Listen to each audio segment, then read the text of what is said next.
Hi, this is Terry, producer and co-host of this podcast. Bridget and I are taking a couple weeks to do research and interviews before we start season 17 of this podcast in April. Today, please listen to this episode from our archive.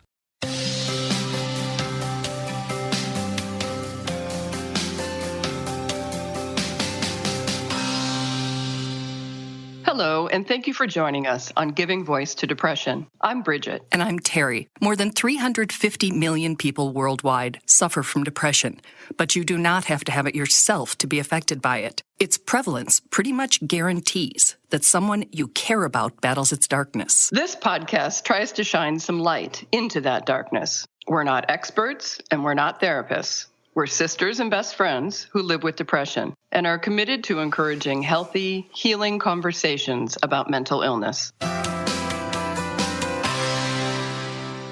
Hi, Terry. Hi, Bridget. In last week's episode called Crisis Lines Save Lives, we introduced you to Corinne Pertil, a woman who never thought that she'd be calling a suicide prevention line in crisis, but now credits it for saving her life. Corinne shared how, during her second pregnancy, her depression took her to a place she had never been and convinced her of its most devious lie, that her loved ones would be better off without her. Gosh, it's so cunning in that way.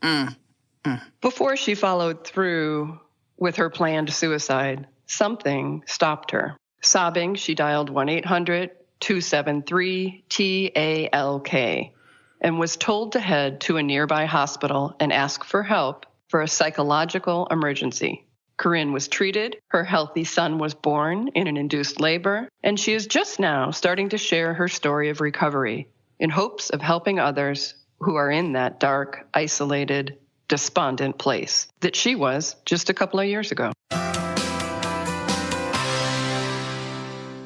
We continue our conversation with Corinne from what is now a healthy, big picture perspective of depression, something that's only possible after you've climbed out of depression's pit and found some ways to manage and live with the illness.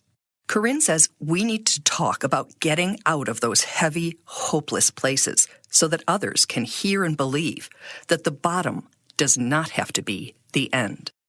Exactly. And I know how helpful it was to me during my own recovery to later be reading things written by people who I think are bright and funny and competent and, successful in their various ways.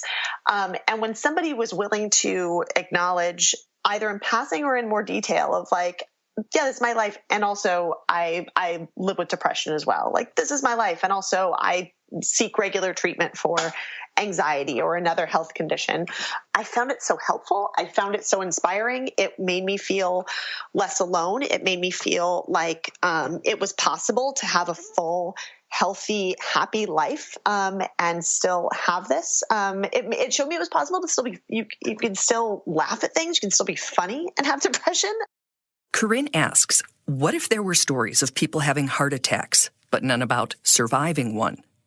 What if we talked about people getting diagnosed from cancer, but never discussed the possibility of remission? How much easier it would be to assume that once you've stepped over a certain line, there's no coming back. To know otherwise and to refuse to share it seems irresponsible, she writes. And given how fortunate I was in having help when I needed it, given those privileges, it also seems fair to step up and be willing to add to that group that says, hey, this can be a part of your life and you can get so much better. You can get so much better. You can live such a healthier life. You don't have to fear it. You don't have to hate that part of yourself. It can just be a part of who you are that is cared for and treated like anything else. And you can still be you in all the best senses of that. Corinne's best self requires self-care, self-awareness, and a set of tools that she knows work to keep her safe, including what she calls a scale she learned about from a behavioral therapist she saw, kind of like the code yellow, orange, and red assessing risk at airports. So we mapped out this thing. It was a physical piece of paper that I still have. And it said, okay, if 1 is a great day and 10 is your, calling the hotline on the phone in your car. What do you do? Not when you're at the end, that far end of the scale, but as you start to feel things sliding from 3 to 4 to 5, what steps do you start to take? And that I found so incredibly helpful because, as with pretty much all health conditions, things often are much harder to treat when they present themselves in the emergency stage. If, prevention and sort of early interventions are often kind of your best, your best investment there. When Corinne finds herself sliding up that mental health scale, she does a list of things to stay safe. So, okay, first thing is make a therapy appointment. If there's one already, it's time to make the appointment. I have to tell my husband because he has to know. And if I start getting in that space of like, oh, I don't want anyone to know that this is going on, then that's going to just push things farther down. I get some exercise, which, to clarify, exercise is not alone a lasting cure for mental health problems, but it does assist in, releasing those endorphins. I do my best to make sure that I can get some sleep, to, go to bed early, kind of like you would if you think you're trying to fend off a cold. I meditate because that calms me down. And then she calls a relative who has also experienced depression and understands the need for connection, empathy, and non-judgmental listening. And so I call her, and she's the other person I make sure I say, hey, this is going on, just so you know. And she knows about, sometimes I'll just say like, I'm doing my steps. This is my step. I got to call you. And she's like, okay, cool. We just sit on the phone and I've promised myself I will make those calls, even if I'm starting to think, they don't want to hear it. Oh, I'm bothering them. It's like, these are two people who have already promised me on a good day, like, hey, it's worth it to us to take your call. And that scale of 1 to 10, as you say, it is a similar thing for any illness because, I had pneumonia last year and, you went from, I don't feel real well to, I've got a cough to this cough just isn't going away to, I think this is something different. Right, and we need to just sort of understand. People say, how do you know the difference between depression? I say, how do you know the difference between a sore throat and strep? You get to a point where you think, this is worse. Right. And you go to the doctor. We have never really taught that or been taught that in terms of mental health, where you just go, this is different. I'm not just sad. I'm not just pissed. I'm not just, or whatever negative emotion you're feeling. It's like, I'm thinking about dying. That's different. Right. It's different. It's starting to interfere with your other activities. And I think that's a sense of heaviness that just isn't going away. Is a different thing. A cough that's there for a week is not a crisis necessarily. A cough that's there for a month or two is probably at least worth talking to somebody about. Moods and feelings are a natural part of being a human being. The goal is not to get to some state of eternal bliss in which there is no sadness. That's just life. But when you just seem stuck in the down part without being able to logically say why you might be there. It's just time to check in on that. It's time to ask. Just like, like any other health condition, if you leave it to the emergency stage, it's harder. It's not impossible, but it's just harder to feel as good as you would like to feel again quickly. And you suffered longer than you needed to before you reached out. Yeah. Exactly. And that's what I'm calling the Lifeline in itself. That alone will not cure depression. It's just that it's almost like the paddles, I feel like, to kind of shock you back to life. It's sort of this emergency intervention that just shoves you back onto the path through which you can get help.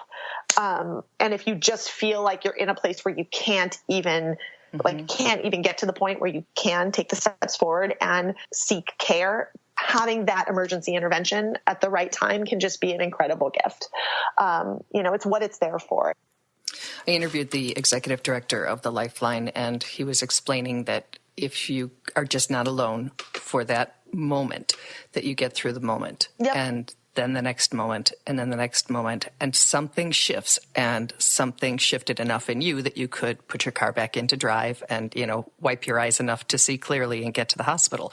And, that wasn't a huge shift. Your life was not, as you say, happy and blissful and, riding a horse in slow motion on a beach or anything, but Exactly. You could do it. You could take the next step, and that next step led to getting help. Mm-hmm. So many people, both strangers and people in my life, have said, this is part of my life too. And I haven't been able to talk about it. And why do we have to all sit alone with it? Again, it can be a private thing. You don't have to share every detail with every stranger you meet, but why did we all decide that we're not going to, we're not going to be honest about it. We're not going to give each other the gift of saying, this has been part of my life. And so if it's part of your life too, I will be empathetic and compassionate towards you because I understand, or because it's been part of, my loved one's life. You're not alone. There's just no good reason why we should sit alone with that. There's just no good reason. I agree. I've heard it described as we're all keeping the same secret from each other. Yeah, it's absolutely true. It just feels so much better to say it out loud, or at least, to not have to keep the secret.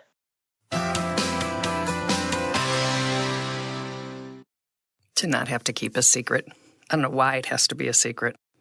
And I love the way she said the gift of saying this has been a part of my life. What a too. reframe. Right. The gift of sharing your experience with someone so they know what's going on. And, wow, that's a big reframe.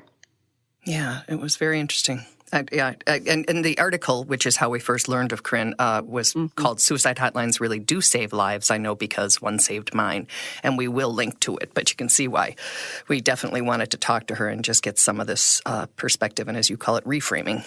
Yeah, and I love how she was saying, if we're able to catch it when it's a 3 or a 4 or a 5, that it's easier to take some proactive steps and maybe kind of change the course.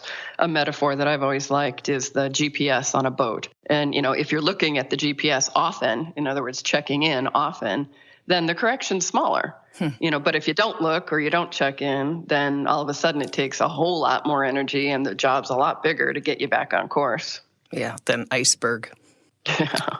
She also said few problems thrive in silence, isolation, and shame. And, that should be like tattooed someplace because that's what all mental health issues are. So, again, we'll say the 800 number in the U.S. is 800-273-TALK or 8255, 800-273-8255. If you prefer texting, and some people do, it's 741-741.